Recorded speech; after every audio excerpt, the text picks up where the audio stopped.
Going back to some impactful moments for myself, I think one of the biggest ones was when I was asked to kind of give guest lectures.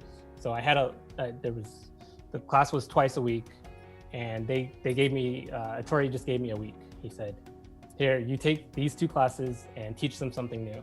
And so what I did is I wrote up a little simulation that they could, it's almost like a sandbox simulation where they can tune certain parameters and then watch what happens when they change it.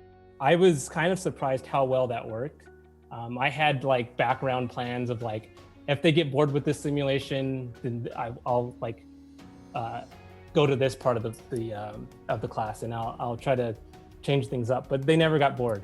It was almost like watching, graduate students and undergrads turn into children. It was like an elementary school class, and that's exactly how I act when I'm learning something new.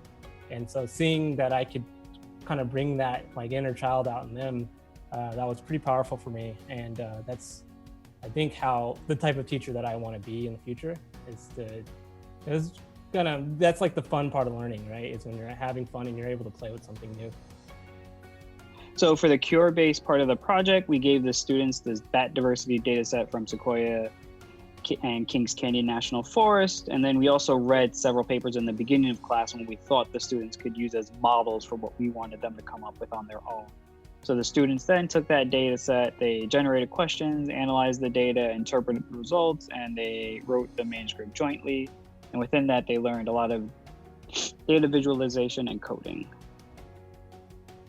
And the product from that is we submitted this paper. It's a PLOS 1 back in January, and we just got comments back. So we're working our way through that. So hopefully that'll be published soon. But all the students did a great job working on this. They really enjoyed it, and they really took ownership of the project as we went through it. The course was very hands-on. The students had an opportunity to develop a group research project from the conceptualization of that idea to carrying it out, writing a manuscript, and presenting it to their peers. And it was really wonderful to watch them go through that process and to learn how Christy managed all of these various projects, all of the ideas that the students had, and really brought it to life. And so that was amazing. I also, during the fall semester, had an opportunity to carry out an assessment project to examine the role of math anxiety and the degree of understanding regarding the course content, which was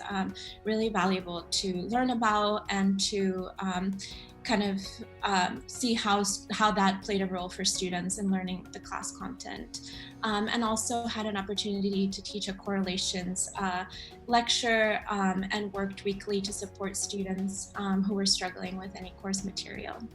He also gave me an opportunity to interact with the undergraduates by giving a lecture in one of his courses, the anti-cancer drug class that he was teaching. He also showed me his lab, and he told me how he was able to build it up at a primarily teaching institution. He also told me about the impact that it has on the students who want to go into graduate school, because it provides them firsthand research experience and even some publications, being that it's just an all undergraduate institution.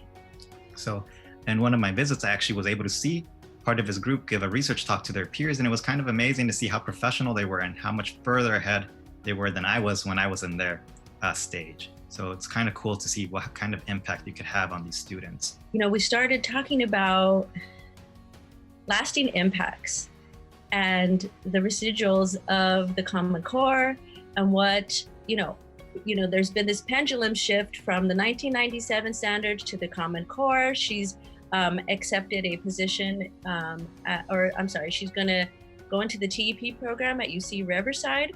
So I started thinking, she needs to really have evidence of the lasting impacts. And so she interviewed a TP supervisor and a faculty from the math department. And she asked, these various questions, right? And so what she found as the lasting impact of the 1997 standards are the 2010 Common Core standards.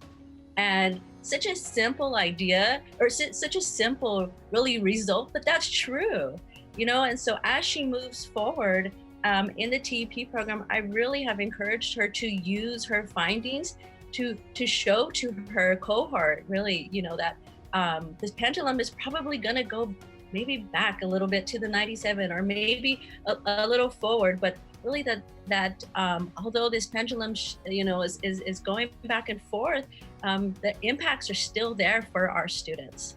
I had the opportunity to serve on different graduate panels, and I think just comparing the graduate panels from CSU to the one at UCSB, just the different questions that the students ask, I feel like maybe I can make more of a difference at the CSU system. I've also been able to attend 2 years in a row, Our Bodies, Our Minds, because I went, I think, when I found out I had gotten the fellowship, and also this year to a workshop that she brings to Channel Islands, which explores mental health impact that sexual violence can have on survivors and communities. And her students are currently working on a research project related to that, and I've been supporting them and involved in that process, which has been invaluable.